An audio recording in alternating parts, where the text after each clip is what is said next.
Ce nouveau boîtier ouvre pas mal de perspectives parce que je m'aperçois maintenant que je peux faire des images de reportage avec de l'action, avec des gens, avec quelque chose qui bouge, avec un grand capteur. Alors qu'avant, un grand capteur, je l'utilisais essentiellement pour faire du paysage. Et ça ouvre vraiment des nouvelles perspectives dans ma pratique photographique. Je m'appelle William Daniels, je suis ambassadeur du boîtier GFX 102 de Fujifilm. Je suis photographe depuis quasiment 20 ans, je réalise des reportages un peu partout dans le monde et depuis une dizaine d'années je travaille essentiellement avec National Geographic, le magazine ou la National Geographic Society, où je réalise des reportages souvent en lien avec des crises humanitaires ou des accès aux soins ou des crises sécuritaires aussi. Pour tester le nouveau Fuji, j'ai décidé d'aller au Népal pour photographier la fête Holi. C'est un événement que j'avais déjà photographié il y a quelques années au Népal aussi, que j'avais trouvé génial à vivre et à photographier, mais j'ai été un peu frustré parce que j'avais pas passé beaucoup de temps. J'étais à ce moment-là en reportage dans l'est du pays, j'avais pu passer qu'1 heure à photographier cet événement. Et donc je trouvais super de retourner là-bas pour vraiment passer la journée entière vraiment là-dessus. Et je me suis dit que c'était un événement idéal pour tester les nouvelles capacités du nouveau Fuji. En termes de couleurs, de lumière, d'action, de mouvement, c'est quelque chose de très, très coloré, avec beaucoup de dynamisme et je me suis dit que ça pouvait être pas mal de photographier ça au grand format.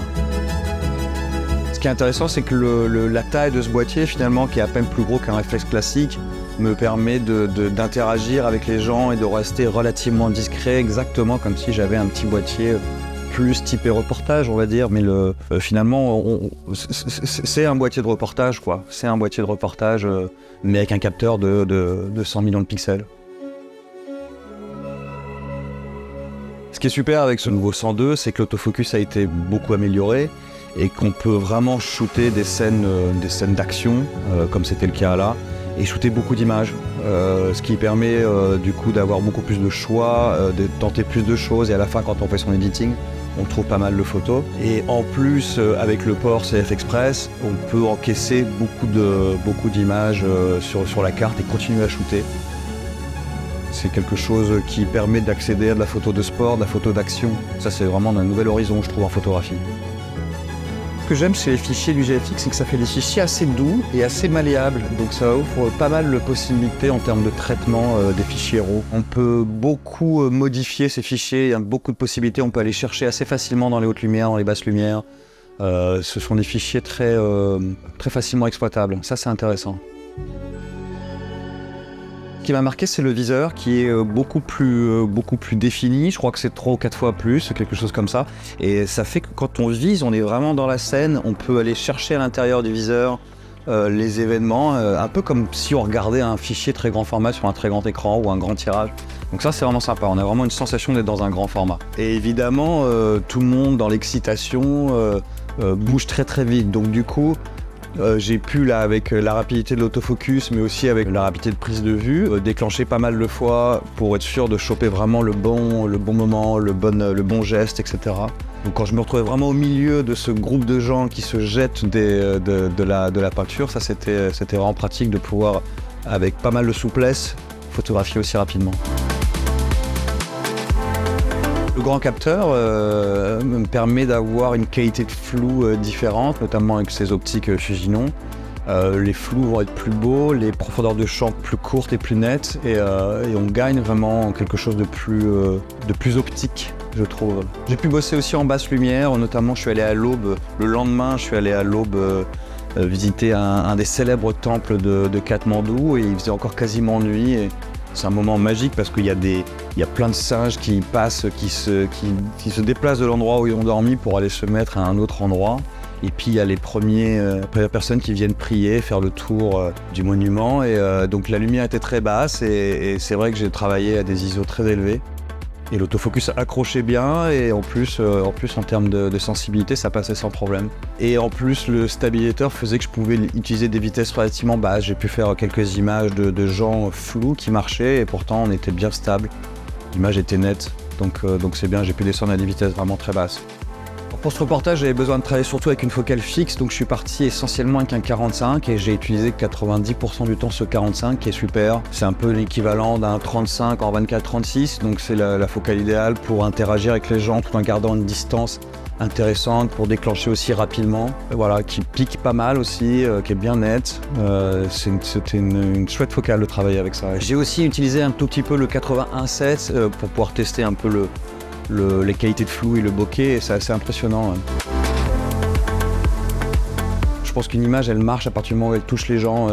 Pour moi, c'est pas une règle technique, c'est une règle plus en termes de sensibilité et d'émotions qui passent. Plus on a un outil qui nous donne la possibilité de capter des lumières, de capter des moments, de rentrer dans du détail, plus on va avoir de potentiel pour réussir à créer des images qui font passer quelque chose. La veille de Holi, j'étais déjà à Katmandou, donc je voulais faire quelques images un peu de la ville, et je me retrouve dans un temple et je photographie une fille qui est toute en rose, qui semble être une touriste, et elle vient me voir et elle me demande pourquoi je l'ai photographiée. Je lui explique ce que je suis en train de faire, et il s'avère qu'en fait c'est une DJ indienne assez célèbre. Elle fait partie des 10 grandes DJ indiennes et qui vient d'être invitée à Katmandou pour jouer le lendemain. Donc du coup elle m'invite et j'ai pu aller sur scène avec elle et photographier ce concert. Et après avec la foule, donc c'était sympa, ouais. Quand je veux photographier ce concert, qui est un lieu fermé, c'est un petit peu différent que le Holi dans la rue. Il y a une sorte de bar à peinture, c'est-à-dire qu'il y a comme un bar où les gens ouvrent des sachets énormes de peinture de poussière, et les gens, les festivaliers, beaucoup des jeunes, souvent des ados, se jettent comme ça pour récupérer le plus de peinture possible, dans un état d'excitation assez folle. Donc c'est génial à photographier, mais c'est pas simple parce que ça bouge dans tous les sens. Évidemment, on a toujours quelqu'un qui ferme les yeux, qui tourne la tête, etc. Mais en me mettant derrière ce bar et en restant comme ça avec ce 45, j'ai pu déclencher plusieurs images, des fois en utilisant aussi la rapidité de l'autofocus. Et puis dans ce genre de situation, on finit par avoir un peu de bol et avoir souvent une image qui se compose parfaitement. Et j'en ai une pour laquelle je suis assez contente parce que ça se compose assez bien. Il y a plein de visages, plein de petits détails à l'intérieur, et en plus avec ce grand fichier immense de 100 millions de pixels, on peut rentrer dedans et s'apercevoir qu'il y a le visage derrière qui a un regard intéressant. Il y a plein de petites histoires, en fait à l'intérieur d'une grande histoire, on a plein de petites histoires. En fait, ce nouveau boîtier, avec son nouvel autofocus, me donne envie d'utiliser le grand format vraiment dans un mode de reportage et pour de la photographie d'action, pas uniquement de paysage comme je le faisais depuis un moment avec le GFX 100S. Là, je vais pouvoir vraiment travailler mes images, mes reportages avec un gros boîtier. Et ça, c'est vraiment une nouvelle étape pour moi.